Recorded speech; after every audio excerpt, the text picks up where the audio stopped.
अब हम लोग ये देखने की कोशिश करते हैं कि किसी कंटेनर में अगर लिक्विड भरा हो तो उस कंटेनर के बेस पर कितना फोर्स अप्लाई करेगा, है ना। हम लोग फाइंड करेंगे force on base of container due to liquid. तो जैसे देखेंगे कि यहाँ पर फिगर बनाया गया है, इस फिगर में एक कंटेनर दिखाया गया और कंटेनर के अंदर h हाइट तक लिक्विड भरा हुआ है। ये जो कंटेनर है इसका बेस एरिया है a, ठीक। तो अगर हमें फोर्स निकालना हो बेस पर तो देखेंगे कि यहाँ के इस बेस के हर पॉइंट पर इक्वल प्रेशर होगा और इस प्रेशर की वैल्यू हमें पहले फाइंड करना चाहिए। प्रेशर की वैल्यू निकल जाएगी तो प्रेशर इंटू एरिया करेंगे तो फोर्स निकल जाएगा। तो अगर लिक्विड का डेंसिटी हो रो तो यहाँ पर प्रेशर आएगा रो जी इंटू एच, ठीक। तो कह सकते हैं कि force due to liquid on the base of container, ठीक है। तो कंटेनर के बेस पर अगर फोर्स निकालना हो तो हम लोग लिखेंगे प्रेशर इंटू एरिया। प्रेशर का वैल्यू है रो जी एच इंटू एरिया। अगर इन टर्म्स को रीअरेंज करें तो इसको ऐसे लिखा जा सकता है rho into H A into जी, ठीक। तो देखेंगे h इंटू ए क्या है, ये है इस लिक्विड का वॉल्यूम, है ना। जो लिक्विड इसमें भरा हुआ है उसका हाइट है h और बेस एरिया है a। तो h इंटू ए बताएगा लिक्विड का वॉल्यूम, है ना। और अगर लिक्विड की डेंसिटी से मल्टीप्लाई कर दें तो ये हो जाएगा mass of liquid into G. तो कह सकते हैं is equal to weight of liquid, ठीक है। ऐसा तब होगा जब कंटेनर का जो वाल है वो वर्टिकल हो। अगर वाल वर्टिकल नहीं होगा तब क्या होगा उसके लिए भी हम लोग देखते हैं। मान लेते हैं ऐसा कोई कंटेनर है जिसका कि वाल इंक्लाइंड है, ठीक। बेस एरिया इसका मान लेते हैं कि a है ना। इसका बेस एरिया है a और इसमें भी h हाइट तक लिक्विड भरा हुआ है। मान लेते हैं यहाँ तक इसमें लिक्विड भरा हुआ है। इस लिक्विड का जो हाइट है वो है h, ठीक। तो अगर इस कंटेनर के बेस पर हमें फोर्स निकालना होगा तो फिर से वही बेसिक कॉन्सेप्ट अप्लाई करेंगे। यहाँ पर प्रेशर निकालेंगे जो कि आएगा रो जी एच इंटू ए, ठीक। तो लिखेंगे force on base of container. तो इसको लिखेंगे force on base of container. लेकिन इस बार जब हम लोग फोर्स निकालेंगे तो आंसर जो है वो थोड़ा सा डिफरेंट आएगा, है ना। रो जी एच इंटू ए, अगर इनको अरेंज करें रो एच इंटू ए इंटू जी। अब देखेंगे कि यहाँ पर जो h इंटू ए है वो पूरे लिक्विड का वॉल्यूम नहीं है। इस केस में क्या था, पूरे लिक्विड का वॉल्यूम था h इंटू ए। इसमें पूरे लिक्विड का वॉल्यूम h इंटू ए से ज़्यादा है। h इंटू ए क्या बताएगा, आप देखें यहाँ पर एक वर्टिकल सिलेंडर बनाते हैं जिसका base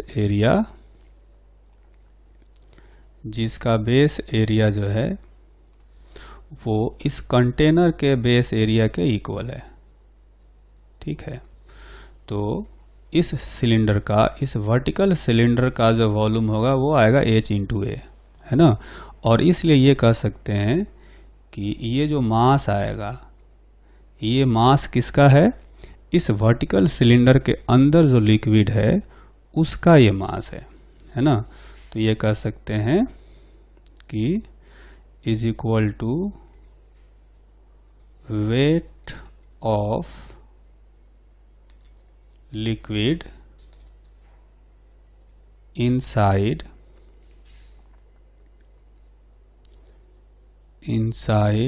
a vertical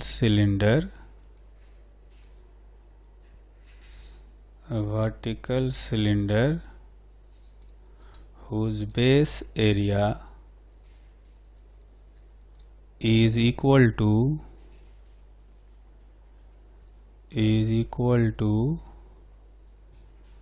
base area of container. ठीक है, तो इस वर्टिकल सिलेंडर के अंदर जो भी लिक्विड है उसका वेट यहाँ पर है, टोटल वेट नहीं है। तो ये जो वेट वाला जो कॉन्सेप्ट है ये हर जगह अप्लीकेबल नहीं है। ठीक है, इसमें हमने टोटल वेट ले लिया, देखेंगे इस केस में लिक्विड का, इस केस में टोटल वेट नहीं आया। ठीक, तो बेटर जो तरीका है फोर्स कैलकुलेट करने का वो ये है कि बेस पर हम लोग पहले प्रेशर निकालेंगे और बेस एरिया से मल्टीप्लाई कर देंगे। यहाँ भी ये तरीका लगाया, प्रेशर इंटू एरिया, और जो ऊपर वाला केस है इसमें भी प्रेशर इंटू एरिया लगाया। तो ये जो है ये बेटर कॉन्सेप्ट है कि जब किसी कंटेनर के बेस पर फोर्स निकालना हो तो वहाँ पर लिक्विड के कारण से प्रेशर निकालेंगे और उसके एरिया से मल्टीप्लाई करेंगे, चाहे कंटेनर का शेप कैसा भी हो। ये तरीका हर जगह अप्लीकेबल है। ठीक, अब हम लोग क्या करते हैं कि इस कॉन्सेप्ट पर बेस्ड एक एग्जाम्पल करते हैं। इस एग्जाम्पल में देखेंगे कि 3 कंटेनर बनाए गए हैं, है ना। तीनों का शेप डिफरेंट है लेकिन बेस एरिया इक्वल है। ठीक, और जो लिक्विड भरे गए हैं तीनों में इक्वल हाइट तक लिक्विड भरा गया है।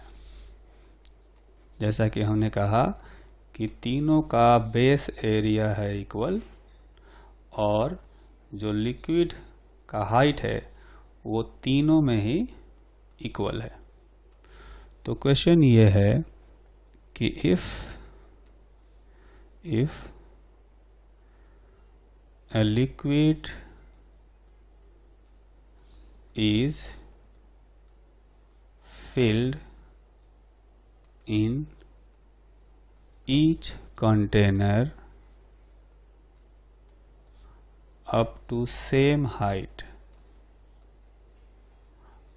है ना, और up to equal height, and base area of each containers are equal, then find the forces on the base of each container and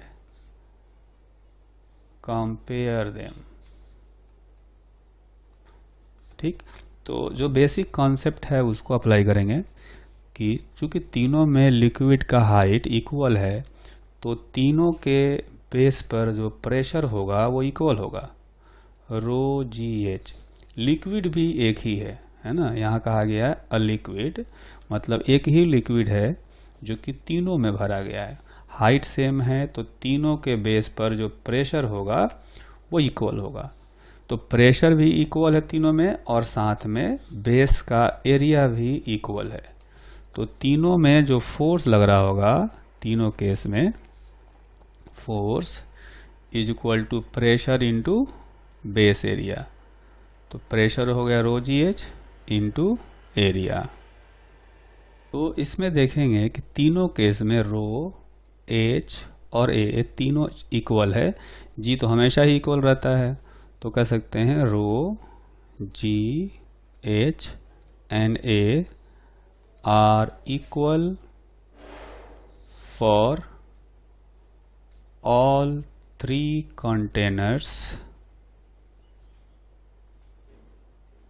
containers, so force F is also force F are also equal, ऐसा कर सकते हैं। ठीक है, इसी से मिलता जुलता एक और एग्जांपल करेंगे। इसमें देखेंगे कि इसमें भी वैसे ही 3 कंटेनर बनाए गए हैं। तीनों कंटेनर में जो बेस एरिया है वो इक्वल है। ठीक, ये हो गया कंटेनर 1, कंटेनर 2, कंटेनर 3, तीनों में बेस एरिया इक्वल है। ठीक, लेकिन इस बार इक्वल हाइट तक नहीं भरा गया।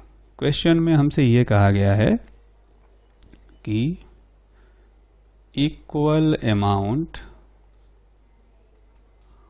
Of a liquid is filled in all 3 containers, then find, और ये कह सकते हैं then arrange the forces, arrange the forces on bases of containers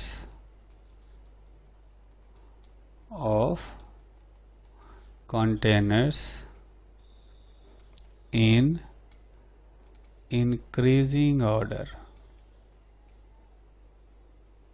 ठीक है, तो हम लोग क्या करेंगे कि देख सकते हैं कि चूंकि इक्वल अमाउंट भरा गया है लिक्विड का, तो जो फर्स्ट कंटेनर है इसमें लिक्विड का जो हाइट है वो सबसे ज़्यादा आएगा, क्योंकि ये ऊपर जा कर के पतला होता जा रहा है, इसका क्रॉस सेक्शनल एरिया घटता जा रहा है। ठीक, दूसरे वाले में लिक्विड का हाइट थोड़ा कम होगा और तीसरे वाले में लिक्विड का हाइट सबसे कम होगा, है ना। तो तीनों में जो हाइट है वो डिफरेंट है। तो अगर इसमें कहें तो H1 है, इसमें मान लेते हैं कि H2 है। ठीक, और तीसरे वाले केस में H3 है ना। तो देख सकते हैं कि चूंकि इसमें क्रॉस सेक्शन सबसे छोटा है आगे जाने पर, इसलिए H1 जो है सबसे बड़ा होगा, H2 उससे थोड़ा छोटा होगा, और तीसरे वाले केस में क्रॉस सेक्शनल एरिया बढ़ता जा रहा है, इसलिए उसमें हाइट जो होगा सबसे कम होगा। तो जब हम लोग प्रेशर निकालेंगे यहाँ पर तो आएगा रो जी H1, यहाँ पर प्रेशर निकालेंगे रो जी H2, और यहाँ पर लिखेंगे रो जी H3। ठीक, तो तीनों जो कंटेनर्स हैं उनके केस में अगर फोर्स निकालें, F1 आएगा रो जी H1 इंटू ए, F2 आएगा रो जी H2 इंटू ए, और F3 आएगा रो जी H3 इंटू ए। ठीक, अब यहाँ से देख सकते हैं कि H1, H2 और H3 ये इस ऑर्डर में है। H1 सबसे बड़ा है, तो इसमें कहा जा सकता है कि F3 सबसे छोटा होगा, उससे बड़ा होगा F2 और सबसे बड़ा होगा F1, क्योंकि H1 जो है सबसे बड़ा है। यह हाइट का ऑर्डर है, तो फोर्स का ऑर्डर इस तरह से होगा। ठीक,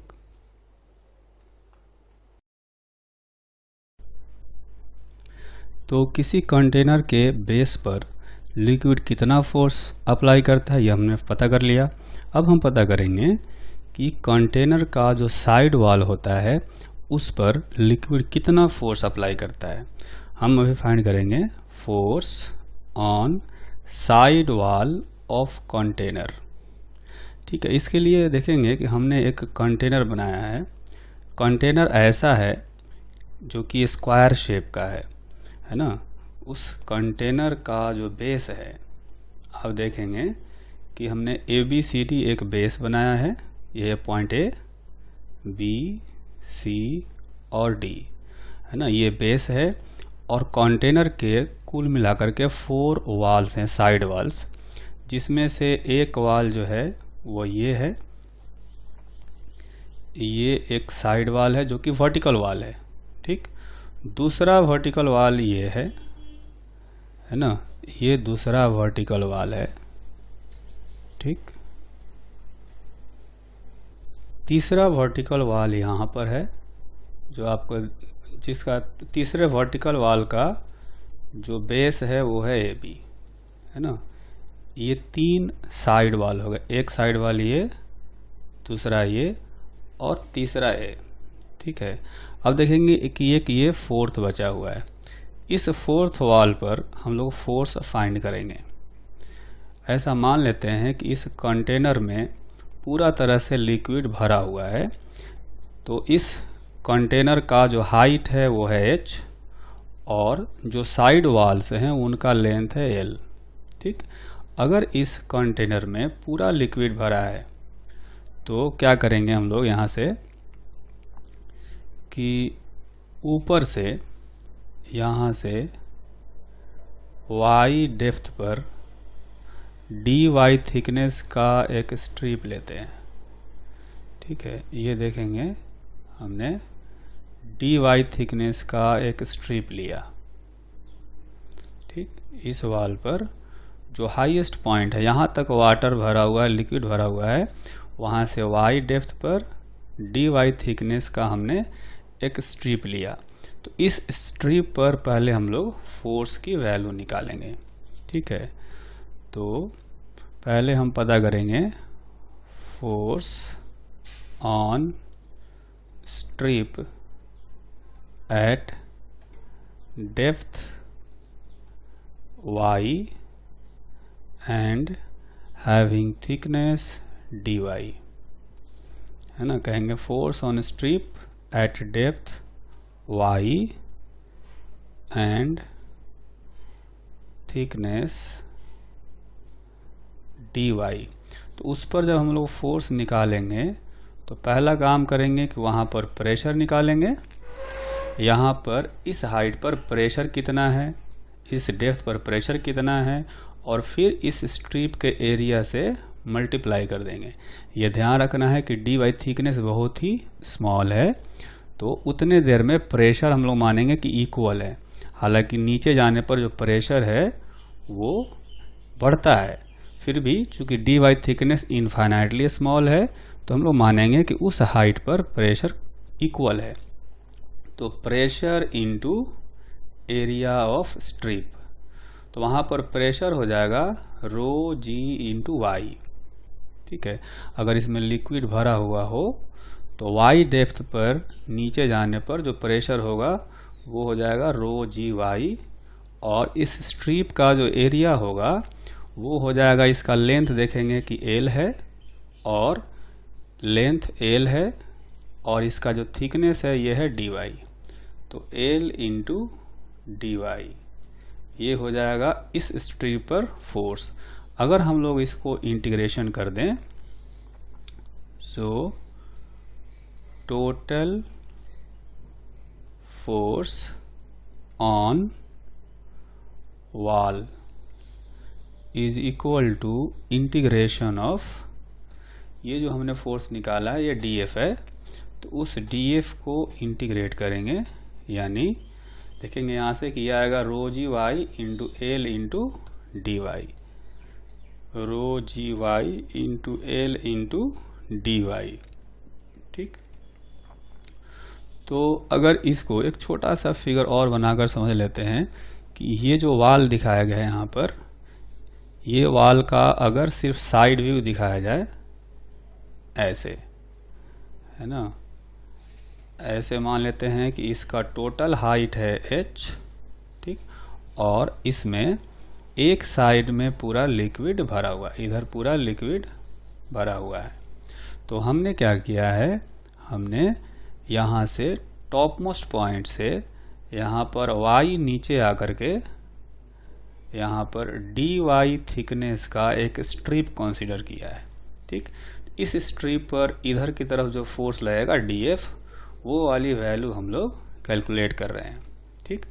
तो इस पतले से स्ट्रिप पर फोर्स इतना लग रहा है, हमें पूरा क्या करना है इस पूरे वाल पर निकालना है। तो y का जो वैल्यू है उसको हमें इंटीग्रेट करेंगे 0 से h तक, है ना।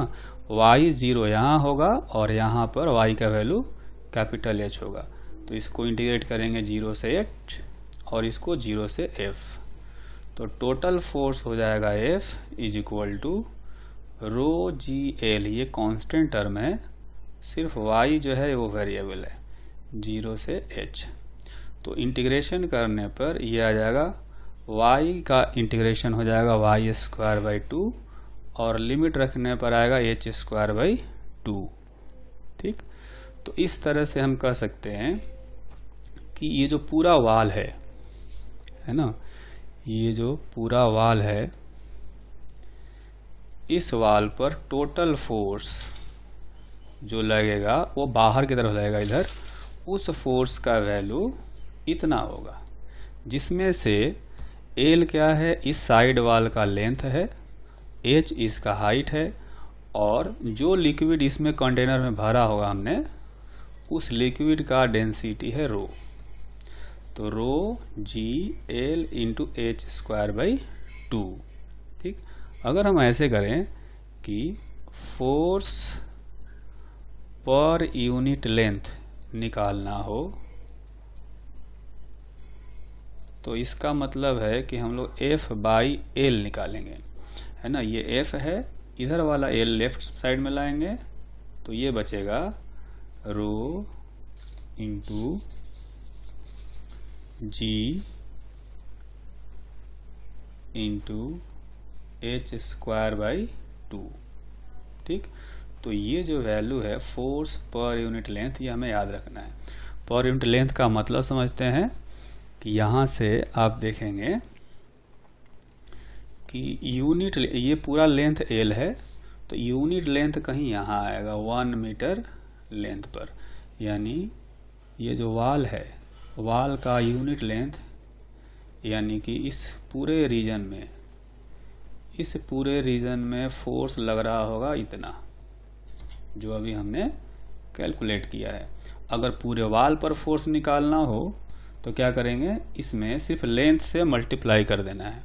क्योंकि 1 मीटर लेंथ पर इतना फोर्स लग रहा है, तो पूरे पर निकालने के लिए इस एल से मल्टीप्लाई करना होगा।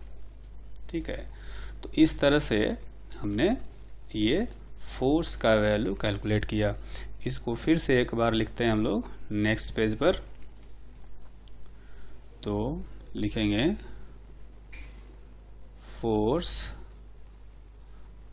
पर unit length of wall is equal to F by L is equal to rho g into H square by 2। ठीक है, जहाँ पर where h is height of liquid inside container. ठीक है, इसमें हमने h तो वाल का हाइट लिया था, लेकिन हमने पूरा लिक्विड को भरा भी था। ठीक है, तो जितने हाइट तक लिक्विड होगा वही वाली हाइट हमें ये h लेना होगा। रो जो है ये हो जाएगा density of liquid inside container. ठीक, अब इस वैल्यू को फाइंड करने का एक और तरीका है, जो कि आसान तरीका है ना। उसका जो यूज है वो तब आता है जब किसी कंटेनर में एक से ज़्यादा यानी 2 या 3 तरह के लिक्विड भरे हुए हों, है ना। तो वो तरीका हम लोग सीखते हैं। इस तरीके में हम लोग क्या करते हैं कि इसको हम लोग क्या करते हैं, पहले प्रेशर वर्सेस हाइट ग्राफ बनाते हैं। प्रेशर वर्सेस हाइट ग्राफ जो है ड्रॉ करते हैं। ठीक है, तो ये देखें कि यहाँ पर ये हो गया अपना वर्टिकल वाल का सिर्फ हमने साइड व्यू दिखाया है, जिसका कि हाइट है h, है ना। ये हाइट हो गया h, और इसमें लिक्विड भरा हुआ एक साइड में पूरी तरीके से, ठीक है। इधर पूरा लिक्विड जो है ऐसा मान लेते हैं भरा हुआ है, ठीक। तो आप देखेंगे कि हम लोग ऐसा करते हैं कि जो x एक्सिस है हॉरिजॉन्टल, इस पर हम लोग रखते हैं प्रेशर, ठीक, प्रेशर, और इस पर जो है हम लोग रखते हैं हाइट, ठीक है। तो यहाँ पर ऐसा करेंगे, देखेंगे यहाँ जब h हाइट है तो यहाँ पर प्रेशर होगा 0, है ना। हाईएस्ट पॉइंट पर प्रेशर होता है 0, तो इसका कोऑर्डिनेट है प्रेशर रखेंगे 0 और हाइट रखेंगे h, ठीक। जब नीचे आते हैं तो नीचे प्रेशर कितना होता है, नीचे प्रेशर होता है ρgh। तो यहाँ पर जो कोऑर्डिनेट आएगा प्रेशर का आएगा ρgh और हाइट हो जाएगा 0, ठीक है। अब इन दोनों को मिला देंगे, तो ये जो है ये रेड कलर से जो हमने लाइन ड्रॉ किया, ये ग्राफ हो गया प्रेशर वर्सेस हाइट। इस ग्राफ का जो एरिया है ना, इस ग्राफ का एरिया हमें बताता है फोर्स पर यूनिट लेंथ, है ना। इसको निकाल कर देखते हैं। इसका एरिया अगर हम लोग फाइंड करें, चूंकि ये एक ट्रायंगल है, तो इस ट्रायंगल का एरिया आएगा area under pressure versus height graph. तो इसका एरिया आएगा हाफ, बेस लेंगे ρgh, है ना। इसका बेस जो है ये है ρgh, यहाँ से यहाँ तक, इनटू हाइट है h, ठीक। तो ये देख सकते हैं कि ये आया ρgh²/2, ठीक है। और यही जो है ये इक्वल टू होता है फोर्स पर यूनिट लेंथ के इक्वल। यहाँ देखेंगे फोर्स पर यूनिट लेंथ कितना होता है, ρgh²/2 के इक्वल, और यही वैल्यू यहाँ से भी आया है। तो कह सकते हैं कि area under pressure versus height curve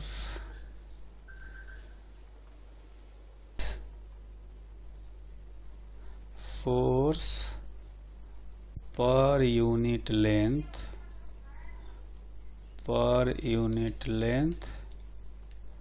due to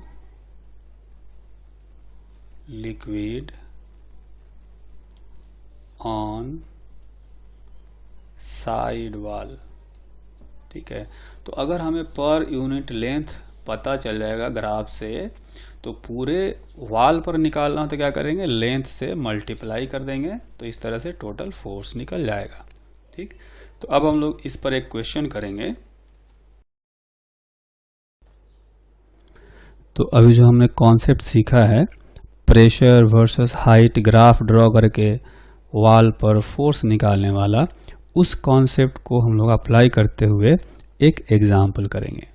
तो इस एग्जाम्पल में आप देखेंगे कि एक साइड वॉल दिखाया गया है, इस वॉल का भी साइड व्यू दिखाया गया है सिर्फ, ठीक है।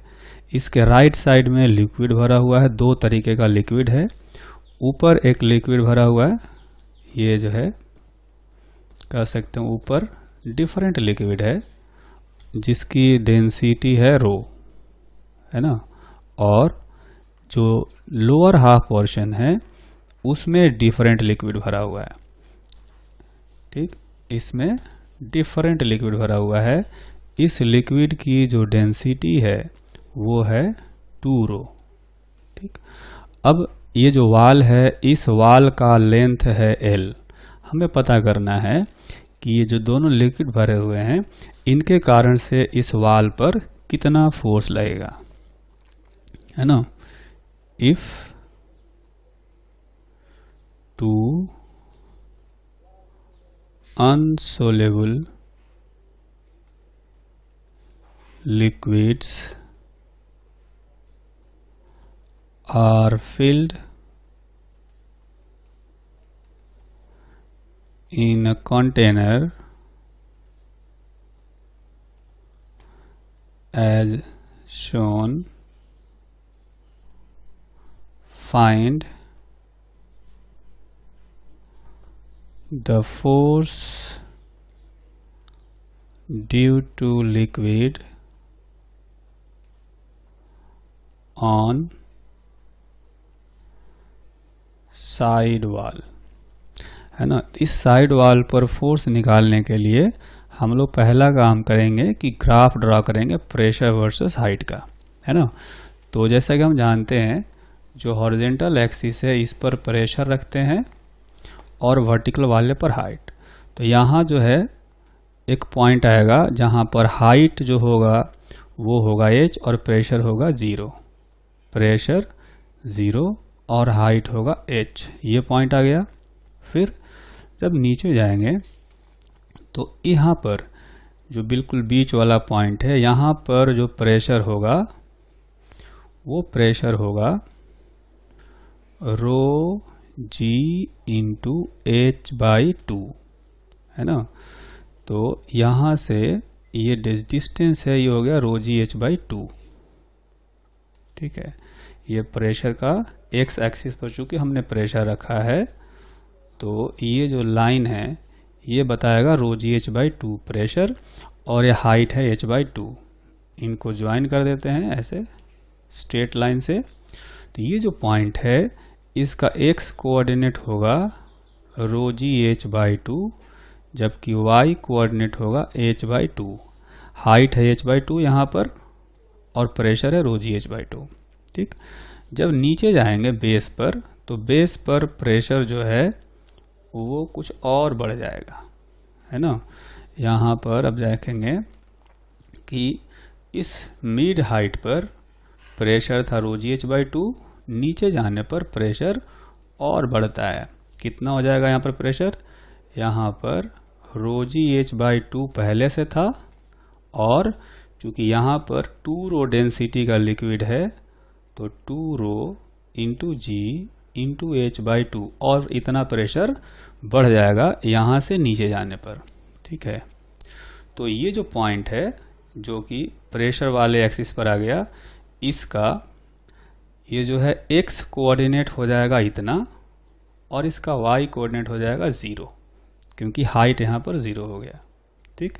तो चूंकि इतना प्रेशर हो गया है नीचे तो इसको अगर हम लोग दिखाएं यहाँ पर तो ये है रो जी एच बाई 2 यहाँ से यहाँ तक और ये है 2 into rho ji H by 2, ये आ जाएगा 2 रो जी एच बाई 2 यहाँ से आगे का। तो टोटल प्रेशर यहाँ पर कहेंगे rho ji H by 2 plus 2 rho ji H by 2 जितना यहाँ पर आया था, ठीक। तो जैसा कि हमने कहा शुरू में कि इस ग्राफ का जो एरिया है वो बताता है फोर्स पर यूनिट लेंथ। तो हम लोग अब एरिया निकालेंगे, है ना। तो फोर्स पर यूनिट लेंथ निकालना हो तो हम लोग एरिया निकालेंगे। पहले इस ट्रायंगल का एरिया निकालते हैं तो लिखेंगे हाफ, इसका जो बेस है वो है रो जी एच बाई 2 ये इंटू हाइट रखेंगे h बाई 2, यह हाइट हो गया h बाई 2, है ना, प्लस अब इस रेक्टेंगल का एरिया निकालेंगे। ये जो रेक्टेंगल बन रहा है इसमें बेस होगा रो जी एच बाई 2 और हाइट होगा h बाई 2, है ना, ये हाइट होगा। अब इस ट्रायंगल का एरिया निकालेंगे तो इसमें बेस हो जाएगा, देखेंगे 2 और 2 कैंसिल कर दें तो बेस रो जी एच होगा और हाइट होगा h बाई 2 इतना, ठीक। तो कुल मिलाकर के ये जो वैल्यू है ये हो गया रो जी H square 1/8 plus 1/4 plus 1/4 rho जी एच स्क्वायर, इसमें 8 एलसीएम ले लेंगे तो यहाँ बचेगा 1 प्लस 2 प्लस 2। तो कुल मिलाकर हो गया रो जी एच स्क्वायर इंटू 5/8। तो टोटल फोर्स निकालना हो, ये फोर्स पर यूनिट लेंथ है, तो फोर्स हो जाएगा 5/8 ρg(h)² इंटू एल। एल इस वाल का लेंथ दिया गया था, आप देखेंगे, है ना। तो कह सकते हैं this is total force on vertical side wall of container.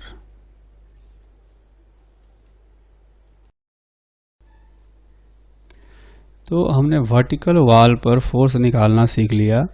अगर कोई वॉल इंक्लाइंड हो तो उस पर किस तरह से फोर्स निकालेंगे, इसके लिए देखेंगे एक फिगर बनाया गया है। इस फिगर में ये इंक्लाइंड वॉल है ना, और इस इंक्लाइंड वॉल के लेफ्ट साइड में पूरा लिक्विड भरा हुआ है, ठीक है, इधर लिक्विड भरा हुआ है। इस इंक्लाइंड वॉल का जो इंक्लिनेशन है वो मान लेते हैं कि थीटा है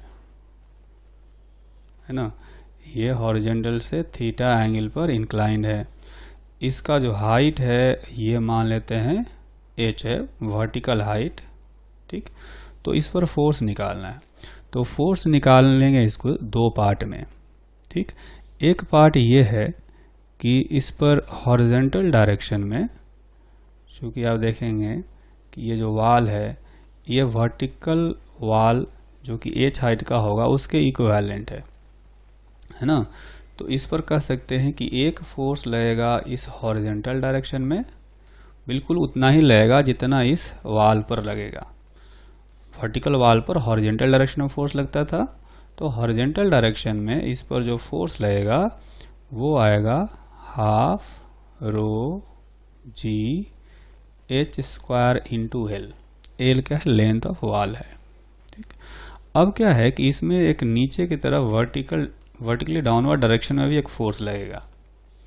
ये हो गया हॉरिजॉन्टल डायरेक्शन में फोर्स, एक वर्टिकल डायरेक्शन में भी फोर्स लगेगा। कितना लगेगा कि इस वाल के ऊपर देखेंगे यहाँ पर लिक्विड भरा हुआ है, ठीक। तो इस लिक्विड का जो वेट होगा वो नीचे की तरफ एक्ट करेगा। साइड वाल की तरफ फोर्स लगेगा FH, और ये जो ऊपर लिक्विड आ गया है, क्योंकि ये इंक्लाइंड है इसलिए इतना लिक्विड ऊपर आ गया है, तो इसका वेट जो है वो नीचे की तरफ एक्ट करेगा। अब उसका वेट कैसे निकालें, तो हम ऐसे करेंगे, रो लिक्विड का डेंसिटी इंटू उस लिक्विड का वॉल्यूम जो कि इस वाल के ऊपर है। तो वाल के जो ऊपर होगा वो जो लिक्विड है उसको एक कहा जा सकता है कि ऐसा सिलिंड्रिकल वॉल्यूम है जिसका क्रॉस सेक्शन ट्रायंगुलर है। ये ट्रायंगुलर क्रॉस सेक्शन है और इसका लेंथ L जो है वो अंदर की तरफ जा रहा है ना। तो उसका लिखेंगे हम लोग, वॉल्यूम लिखना हो तो लेंथ L इंटू उसका एरिया। तो एरिया में लिखेंगे 12 इंटू उसका बेस लिखेंगे। पहले हम लोग बेस लिखने के लिए हम लोग ऐसा करते हैं कि देखेंगे आप कि ये हाइट h दिया हुआ है ना, और ये एंगल है थीटा। चूंकि ये एंगल थीटा है तो ये वाला एंगल भी थीटा होगा। अब इसको हम लोग मान लेते हैं थोड़ी देर के लिए x, ये इस ट्रायंगल का बेस होगा। तो वो निकालने के लिए हम लोग tan थीटा का वैल्यू निकालेंगे। tan थीटा का जो वैल्यू आएगा वो आएगा कुछ इस तरह से, वो हो जाएगा h/x, यानी x का वैल्यू आएगा h cot थीटा, ठीक है। तो अब इस ट्रायंगल का एरिया निकालना हो तो आप देखेंगे इस ट्रायंगल का एरिया हम लोग निकाल रहे थे, हाफ उसका बेस लेंगे x के इक्वल और हाइट लेंगे h के इक्वल। तो ये हो गया ट्रायंगल का एरिया और लेंथ हो गया अंदर की तरफ L। तो ये एक्चुअली में इस सिलेंडर का वॉल्यूम हो गया जो कि इस वाल के ऊपर है, ठीक है। तो डेंसिटी इंटू वॉल्यूम, मास हो जाएगा उस लिक्विड का जो कि इस वाल के ऊपर है, इंटू जी कर देंगे तो उसका वेट हो जाएगा। इतना ही फोर्स नीचे की तरफ लगेगा, ठीक। अब जो है ये हॉरिजेंटल कंपोनेंट और वर्टिकल कंपोनेंट इन दोनों का रिजल्टेंट आएगा कहीं इधर रिजल्टेंट। ठीक है, तो इसको फाइंड करने के लिए हमें क्या करना है कि पहले हम लोग हॉरिजेंटल फोर्स को लिखेंगे। उसको लिखेंगे कुछ इस तरह से, हाफ रो जी एच स्क्वायर इंटू एल, और जो वर्टिकल कंपोनेंट है इसमें x का वैल्यू रखेंगे यहाँ से, तो ये आएगा हाफ रो जी H into L into x, x का वैल्यू रखेंगे h कॉट थीटा, तो ये आएगा हाफ रो जी H square into L into cot theta. ठीक, तो जब रिजल्टेंट फोर्स निकालना होगा तो हमें एफ एच और एफ वी इन दोनों का रिजल्टेंट निकालेंगे। ठीक है, तो ये आ जाएगा हाफ रो जी एच स्क्वायर इंटू एल। आप देखेंगे कि जो दोनों कंपोनेंट है उसमें ये वाला पार्ट जो है ये कॉमन है। ठीक है, तो बाकी रह जाएगा 1 प्लस कॉट स्क्वायर थीटा, तो रिजल्टेंट फोर्स हो गया rho ji H square into L by 2, 1 plus cot square theta होता है कॉसेक स्क्वायर थीटा। ठीक, और उसका रूट है तो ये हो जाएगा कॉसेक थीटा। तो इस तरह से रिजल्टेंट फोर्स इस इंक्लाइंड वाल पर निकाला जा सकता है।